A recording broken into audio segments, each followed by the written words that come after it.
Pada tanggal 3 Agustus 2013, sebuah rumah di kota Zhejiang, Provinsi Shandong, China, dipenuhi banyak orang. Hal ini dikarenakan mereka melihat salah seorang tetangga mereka telah mengambil nyawanya sendiri. Tidak hanya kejadian itu sendiri yang mencengangkan, namun alasan dibaliknya pun membuat banyak orang merasa aneh.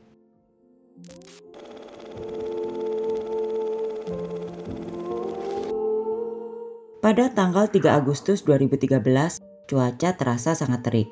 Namun halaman rumah pertanian salah satu warga dipenuhi oleh warga sekitar. Seorang laki-laki yang bernama Ying ditemukan telah mengambil nyawanya sendiri dengan meminum racun. Jenazah ditemukan oleh bibi dari Ying. Kala itu kebetulan bibi dari Ying ingin menemui kedua orang tua Ying. Namun mereka tidak berada di rumah.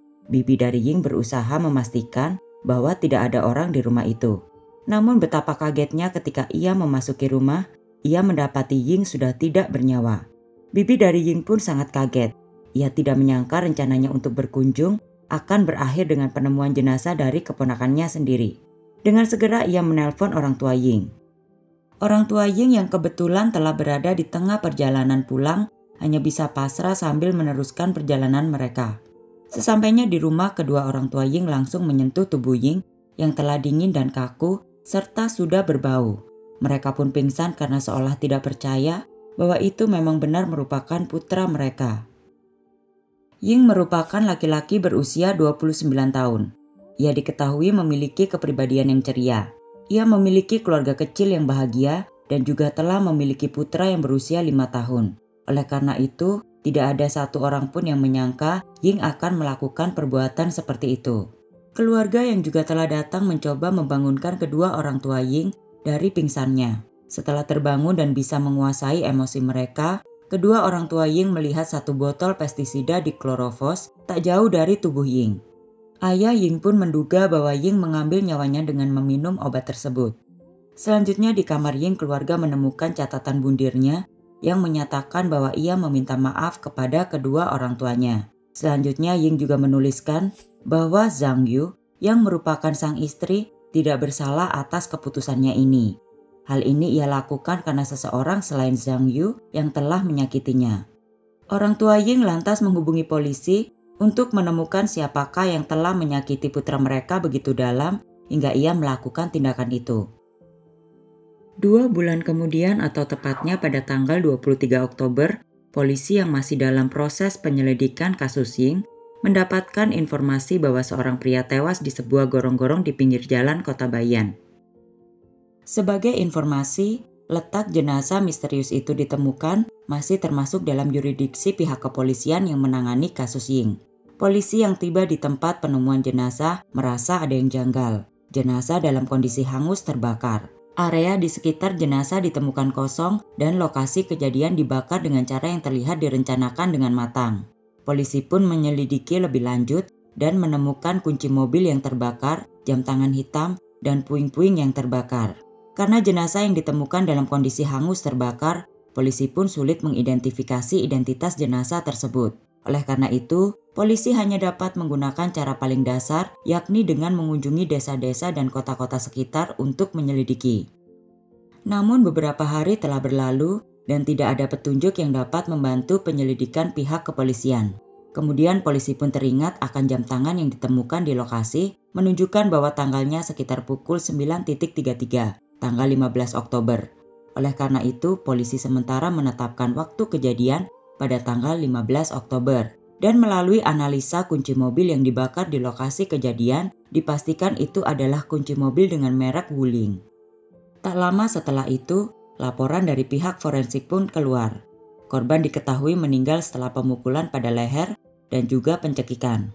Setelah korban meninggal, ia pun dibakar. Pada saat ini polisi menduga motif dari pembunuhan ini adalah uang. Kemungkinan besar korban mengenal orang yang telah membunuhnya, dan untuk menghilangkan jejak, pelaku pun membakar korban. Tak lama polisi pun mendapat perkembangan dari kasus ini. Pihak forensik menemukan pecahan kartu identitas yang terbakar di pakaian korban. Dari potongan kartu identitas tersebut, diketahui korban bernama Zhou. Ia tinggal di provinsi Jiangxi. Polisi pun segera menghubungi keluarga dari Zhou. Dari pembicaraan dengan istri Zhou, polisi mendapatkan informasi bahwa pada tanggal 15 Oktober Zhao pergi ke provinsi Jiangsu untuk bekerja. Namun yang tak kalah mengejutkan adalah pengakuan dari istri Zhao bahwa mereka sedang mengalami masalah rumah tangga. Istri Zhao mengatakan bahwa sekitar 1 tahun yang lalu, Zhao bekerja di provinsi Shandong. Pada saat itulah Zhao menjalin hubungan dekat dengan seorang wanita yang bernama Zhang Yu.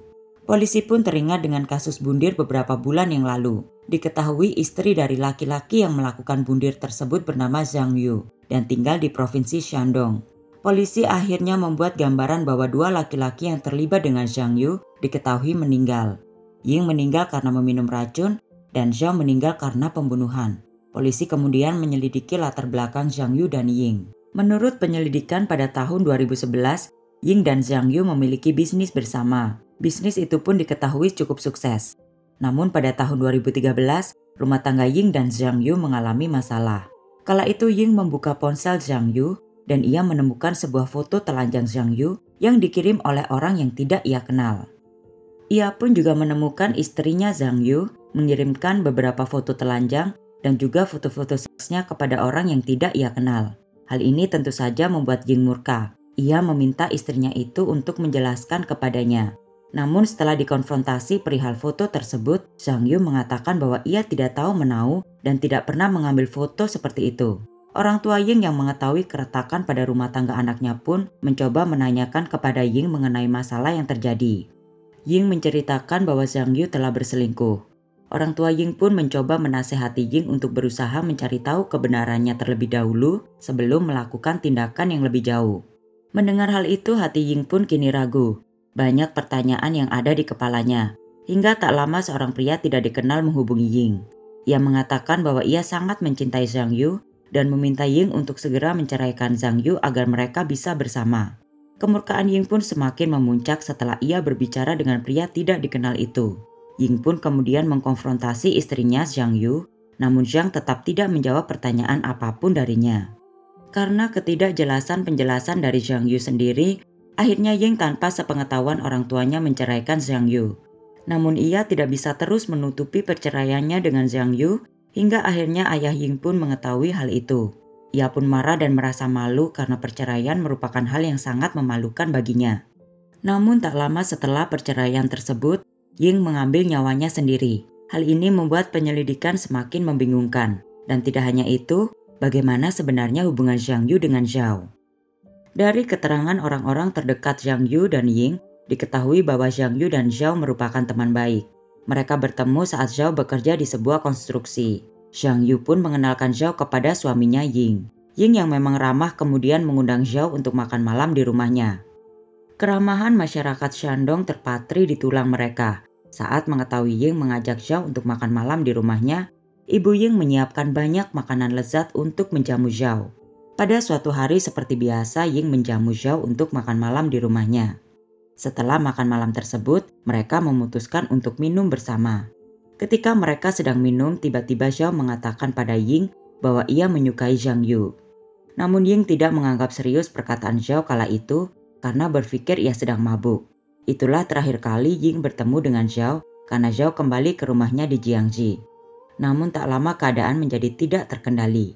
Ying menemukan foto tidak senonoh di handphone milik istrinya. Karena foto-foto inilah juga Ying dan Zhang Yu akhirnya bercerai. Polisi pun kemudian membawa Zhang Yu ke kantor polisi untuk dimintai keterangan. Zhang Yu mengatakan bahwa sebenarnya ia dan Ying hendak memutuskan untuk kembali rujuk. Keterangan itu juga diperkuat dari pengakuan ayah Ying. Namun Zhao terus saja menteror Ying dengan mengatakan bahwa ia mencintai Zhang Yu.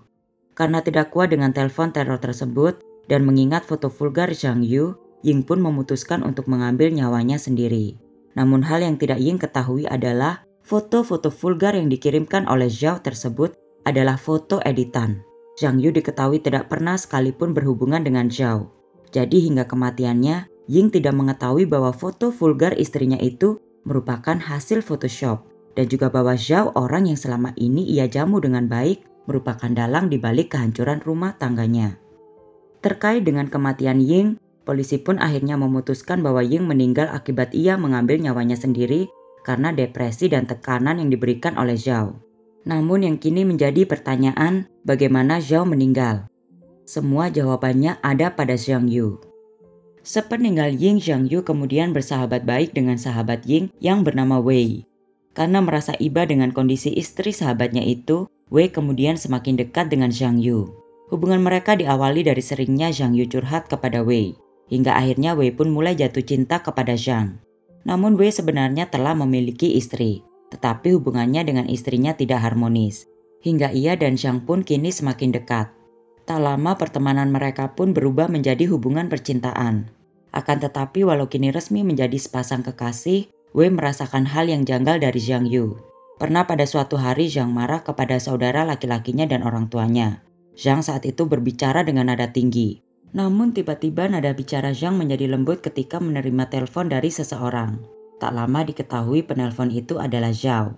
Belakangan Wei juga mengetahui bahwa Zhang Yu menerima telepon dari Zhao dengan ramah karena Zhao mengancam akan menyakiti anaknya jika ia tidak berhubungan dengannya. Pada saat ini diketahui Wei telah menceraikan istrinya. Oleh sebab itu hubungannya dengan Zhang Yu menjadi semakin intens. Bahkan Wei berencana untuk menikahi Zhang Yu. Zhang yang telah menceritakan semuanya kepada Wei akhirnya memiliki ide untuk membunuh Zhao. Ia kemudian meyakinkan Wei untuk membantunya dalam melakukan rencana tersebut. Zhang Yu sangat yakin bahwa jalan satu-satunya untuk ia dapat hidup dengan bebas adalah dengan membunuh Zhao. Wei yang sedang dimabuk cinta pun menyetujui permintaan Zhang Yu tersebut. Dan pada akhirnya mereka pun menjalankan rencananya. Zhang mengajak Zhao untuk bertemu dengannya pada tanggal 15 Oktober. Zhang mengatakan bahwa ia harus mengantarkan kenalannya ke kota Pingyi. Setelah itu mereka akan menghabiskan waktu bersama berdua. Zhao pun menyetujuinya. Zhang menyiapkan minuman yang berisi obat tidur dengan harapan Zhao akan meminumnya. Ketika bertemu, Zhao membawa sebuah mobil wuling. Zhang Yu duduk di kursi depan dan Wei duduk di kursi belakang. Di dalam perjalanan, Zhao tidak kunjung meminum air yang diberikan oleh Zhang Yu. Hingga akhirnya Zhang kemudian memberi kode kepada Wei untuk melakukan rencana cadangan mereka, yakni mencekik Zhao dari belakang dengan seutas tali. Wei pun dengan sigap melakukan perintah Zhang Yu tersebut. Wei membunuh Zhao dengan memukuli dan mencekik Zhao dengan tali. Setelah itu untuk menghilangkan jejak, keduanya kemudian membakar jenazah Zhao dan juga barang-barang miliknya. Setelah semuanya diakui oleh Zhang Yu dan Wei, polisi pun menangkap keduanya. Dan proses peradilan pun dilakukan. Zhang Yu dan Wei dijatuhi hukuman mati dengan penundaan eksekusi. Faktanya menurut pengakuan Ibu Ying, sebelum Zhang Yu membunuh Zhao, ia berperilaku aneh. Ia pernah mengatakan bahwa jika sesuatu hal kelak terjadi, ia berharap ibu mertuanya tersebut memahami alasan dibalik semuanya. Setelah itu ia akan mati mengikuti Ying. Namun karena hari itu adalah ulang tahun pernikahan Ying dan Zhang Yu, Ibu Ying waktu itu tidak menanggapi serius perkataan menantunya tersebut. Setelah kasus tersebut terjadi, banyak orang yang berpendapat bahwa Zhao sudah sepantasnya dibunuh oleh Zhang. Karena ia malah lancang menyukai Zhang dan menyakiti Ying yang telah begitu baik kepadanya. Obsesinya kepada Zhang secara tidak langsung merenggut nyawa Ying dan juga menghancurkan rumah tangga yang telah dibina oleh Ying dan Zhang. Namun jika melihat lebih dalam, satu-satunya yang menjadi korban adalah putra dari Ying dan Zhang Yu. Kini ia harus hidup tanpa kedua orang tuanya. Bagaimana menurut pendapat kalian dengan kasus ini? Tuliskan di kolom komentar ya. Terima kasih. Bye.